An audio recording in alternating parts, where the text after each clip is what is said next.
Hey guys, it's Ted Bogert. We are back with the TED Show. I am really excited to have this young lady on. Cynthia Blackwell is here. She's the rainmaker among a million other things, and we're going to talk about today how to take the action steps toward massive success. And I love that terminology, massive, right? We want it to be massive. So welcome to the show, Cynthia. How you doing? I'm doing fantastic. This is like a dream come true, Ted. I'm with Ted.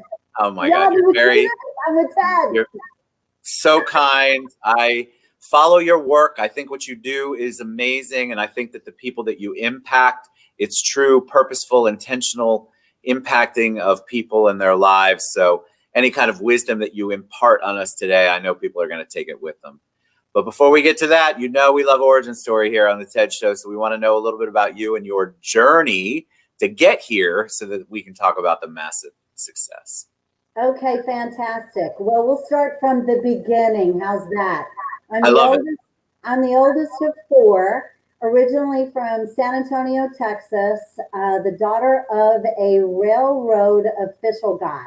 So instead of being a military girl, we did a lot of traveling all throughout Texas, Arizona, New Mexico, Kansas, and the list goes on. Louisiana, too. Louisiana, boy, that was a good one. And so growing up with a Hispanic, a Mexican mother with very strong faith and very stubborn and determined and detail-oriented. And then I have a daddy that is from West Virginia, a coal miner's son. So if you ever watch that movie with Loretta Lynn, you know exactly what I'm talking about. So you can imagine mixing those two, and here I am. I didn't know any of that. So Tell me a little bit about the travel. Do you think that the travel as a kid impacted you, kind of impacted how you are? I think a lot of kids, I moved a lot. I feel like it allowed me to be able to make new friends without any problem, because you're always having to make new friends. Yes, absolutely. So my mother was always engaged in the community, always at church, bake sales, all different kinds of things. And so there were two places we always went and found immediately when we moved somewhere. First was the church, and then the Chamber of Commerce. And so my mother would have conversations with complete strangers as if she knew them, like they were a part of La Familia. And I would say, Mama, who is that? And she'd say, I don't know. And I said, well, why did you talk to them like they were a cousin, like they were family? She said, Mika, you always treat people with love and respect and trust and be good to them. You never know who they are. You never know what they've just experienced. Leave them with a smile. Leave them with something positive. And so I've just carried that throughout life with me. And, you know, when my children were growing up, they used to do this to me. There goes Mom with her motivational talk again. And so, yep, that's me. I still call my parents Mama and Daddy, and I'm 54. And so that's my story. You look that's how great. It started. You look great. 54. Yes. Thank you. I appreciate that. I'll have to ask you what your skincare regimen is later. All right, so tell me about what that brings you to. You obviously are on this journey. You've got a cool upbringing. Your mom instills in you those values, which I think are so important. But then it's a different thing when you become an adult and you're trying to find your way. So what was that process like for you? Well, that process was, Daddy, Mama providing me with the gift of gab and the grace to be the best woman I can possibly be. And then, of course, Daddy provided me with that 12-pack of whoop ass I carry on my back. So then that way I wouldn't be timid and I would understand the difference between being assertive or being aggressive. I'm assertive. I am rather demanding, both for myself, for my kids, and for my clients, with them and for them.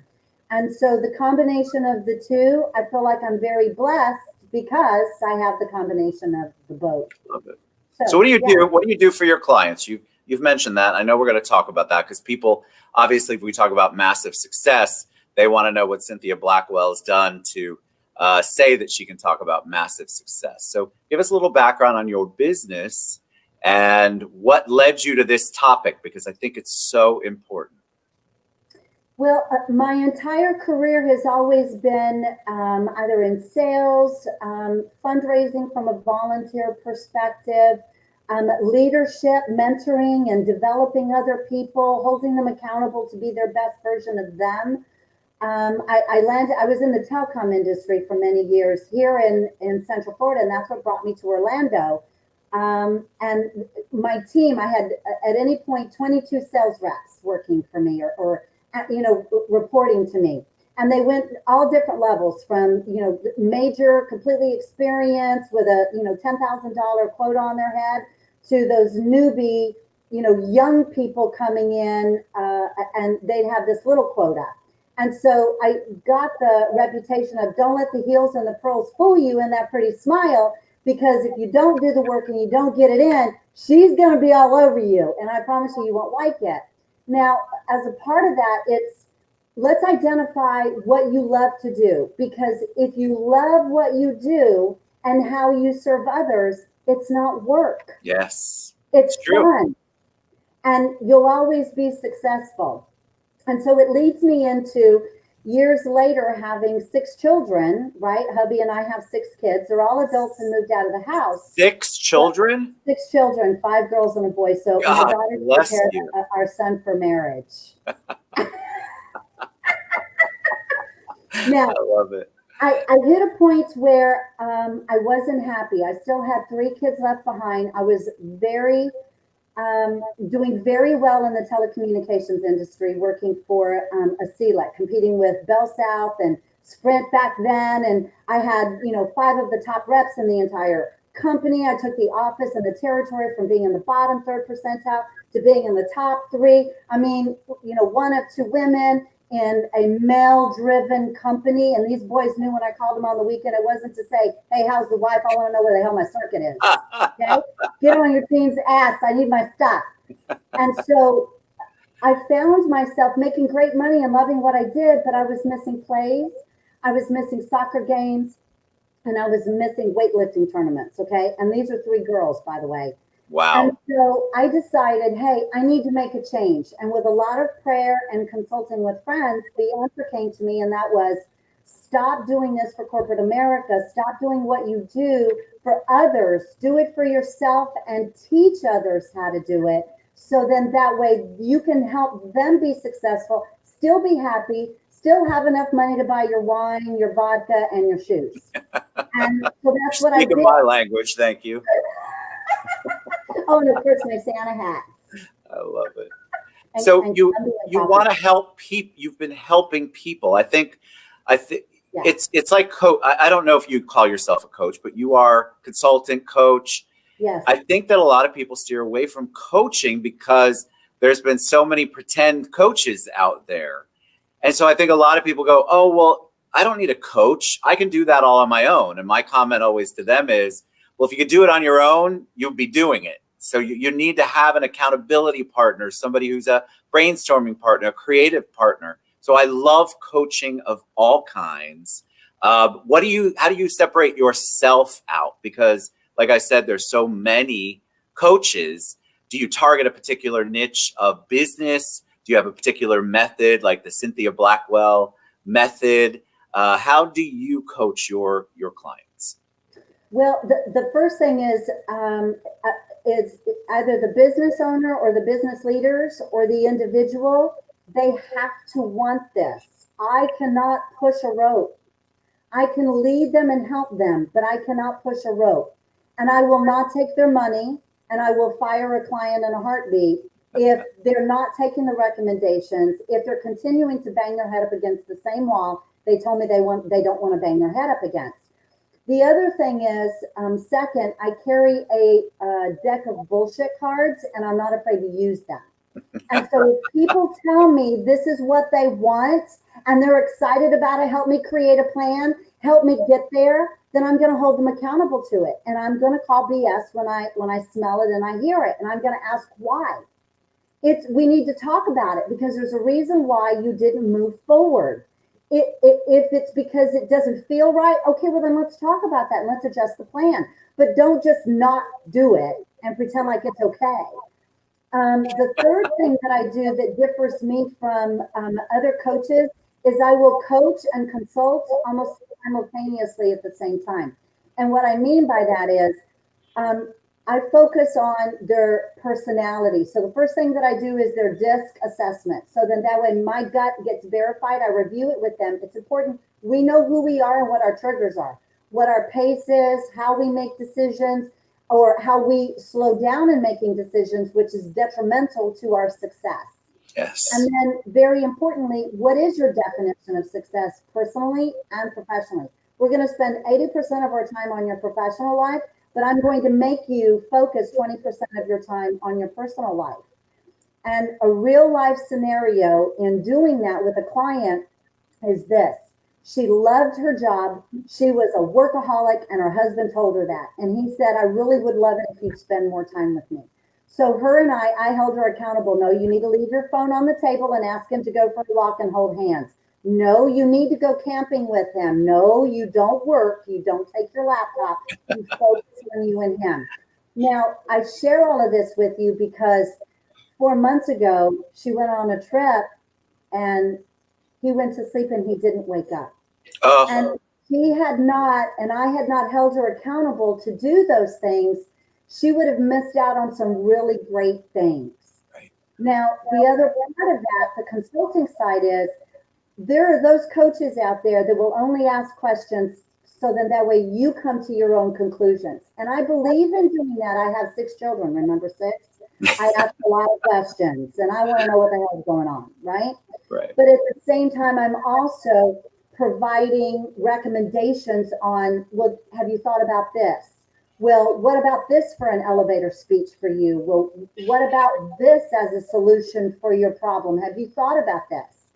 And then I also share past experiences and how I managed through that situation. So then that way, one, they can relate and not feel like, oh my God, I'm the only one experiencing Right. this, which we both know that's not true. But many people are timid and afraid to have a conversation with someone. And so with me, it's a safe space. And then again, I act as that accountability component. You have got to add 12 or 20 new people to your contact database today. You need to schedule 5 appointments. And again, I'm just using that as an example. Every day I will set an alarm and I will be sending clients a text. What are your top 3 today that you're focusing on? Hey, did you post on social media? Hey, did you call blah, blah? Hey, did you talk to the attorney? So I act almost like a work wife that will never stop talking. You're a work wife, a counselor, a bartender, a pastor. You're all you're all of those things. But I think that's why coaching works. That accountability works. You're also putting your experience in there, and you're showing your vulnerability to them, which I think, like you said, it's endearing. Because I don't want to be with a perfect coach. I want a coach that also has gone through what I've gone through, so that when she or he speaks to it, they speak to it with a real experience behind it, instead of, well, this is what you should do. So talk about massive success. Let's talk, because I think a lot of people in 2020, we all had to pivot. We all had to figure out what we were doing and how we live in this new normal. I think a lot of people are looking forward to 2021. So massive success is on most entrepreneur and business owners' minds. So what can we do? What can we do? What are some of those action steps to reach that massive success? Well, I would say number 1 is your morning routine. Now is a great time for you to think about and evaluate and assess, what does your morning routine look like? Because every single morning when we wake up and we open our eyes, it's an opportunity for us to not pick up where we left off yesterday from a negative perspective, but it's an opportunity for us to launch forward towards our goals and objectives and drive results. Not just the goals and objectives, but drive the results that we want. It's not about anybody else and what anybody else wants or thinks we want or we should have. It's about what we want. And so first thing, be very selfish. How are you starting your day? What words are you saying? What is that crazy bitch in your head saying to you? And what does that conversation sound like? How are you feeding your mind, your heart, and your gut, your intuition? How are you doing that? What are you doing? For some people, it's a 2-hour process. For others, it's a 30-minute process. The second thing is, very importantly, not living in the past, but reflecting from a learning perspective. And so I like to ask 3 simple questions. So here goes the number 3 and the magic of it. What has gone well? What went well for me in 2020? Because no matter what, all of this interesting, unpredictable craziness we've had this year, there have been things that went well, Yes. right? Absolutely. So what went well for me this year? What could have been better? And now that I know the answer to 1 and 2, what the hell am I going to do about it? How am I adjusting the plan? The third thing is apply the KISS method. Keep it simple, silly. The more complex you make it, the more difficult it is for you, the more uncomfortable it is for you. You mean like in goal setting? Goal setting, embracing fear. You know, most people are afraid of, when I talk about massive success, they go, oh no, I could never do that. I mean, I'm okay with just this. Well, then So that's true. Why are people so afraid of that kind of success? I think people self-sabotage themselves. I mean, a lot. Because they're afraid it's going to change them and who they are.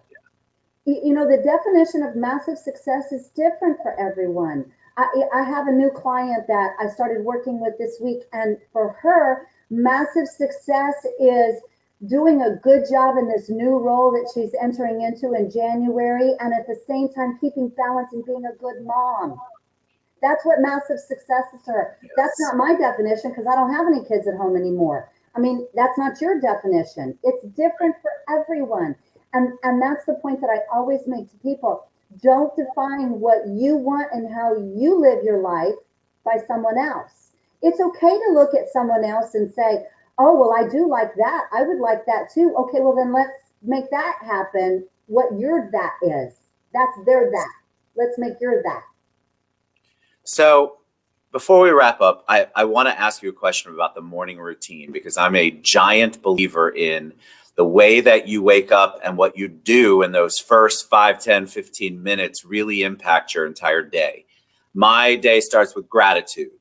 I wake up, and even if I'm cranky, don't feel like getting out of bed, don't really want to chit chat with God at that moment, I still make sure that I say out loud 3 or 4 things that I'm super thankful for. That gets me sort of in the mindset and the mode. What do you do? Well, the first thing that I do is stretch out real good and say, oh, thank you. Oh, let me stretch that out a little bit more. Oh, thank you. So I'm like you. I open up with words of gratitude. I've also put apps on my phone. I go to YouTube and I have a go-to words of affirmation for gratitude. And it goes like this. And for at least 15 minutes while I'm making coffee and just moving around, I'm listening to it and also resonating with it. Thank you for my feet. Thank you for my legs. Thank you for my health. Thank you for all of these different things. Because when you're listening to it, it starts resonating. The next thing is some stretching, some exercise. I love to listen to or read something of interest for me. So I'm putting good information into my brain. Now, I'm not saying don't watch the news, don't listen to it. What I'm saying to you is watch a TED Talk, watch the TED Show. You know, again, something that's positive that puts you in a good mood, right? Because we have a choice. We can either go this route and be negative and not have joy and happiness, which, by the way, we burn the same amount of calories. And I think we burn more when we're happy and laughing, because my belly moves a little more and my abs are actually engaged. So the third thing is, if it's difficult for you to get into that mood, look at your schedule for the day and be purposeful. We need to not only in the morning do that for ourselves, but I always say to clients, what is the one thing that you did for you today? Is it go outside and take a walk in the grass? Maybe not this morning when there was ice in the grass, but what did you do for you today? A cup of tea? Did you call someone to say, hey, I love you, because they uplift you? What did you do to, even if it's just sit on the floor and play with your dog? Something that brings you joy. Love it. To keep All right. high. You're amazing. So tell us how people reach out to you. What's the best way for somebody to get a consult from you, learn more about you, because obviously you've got the attitude and the positive energy to help people out. Tell us. Well, you can send me a message on LinkedIn. You can visit my website, CynthiaBlackwell.com. You could also check out the Success Community, which is a private group on Facebook that I created literally for those people that say, no, I don't need a coach, or no, I can't afford it. Okay, well then join me there and you get a little bit of it. And I love helping people. And so if anybody is listening and you're stuck, let me know. Let's hop on a call. Let's do a call just like this. And I promise you, by the time we hang up, you're going to be so fired up. You're going to be calling the fire department. You are a blessing, Cynthia. Thank you so much. You guys go to CynthiaBlackwell.com. I've tagged all of her pages on social media. Reach out to her. If you can't reach her, reach me, and I'll put you in touch. Thank you for sharing your heart and soul with us today, Cynthia. I really appreciate it. Oh, please. Thank you. Seriously, Ted, this has been a dream of mine for years now that I've been watching your show. Thank you. Oh, you made my whole day. All right, Cynthia Blackwell. Thank you, guys. We'll see you.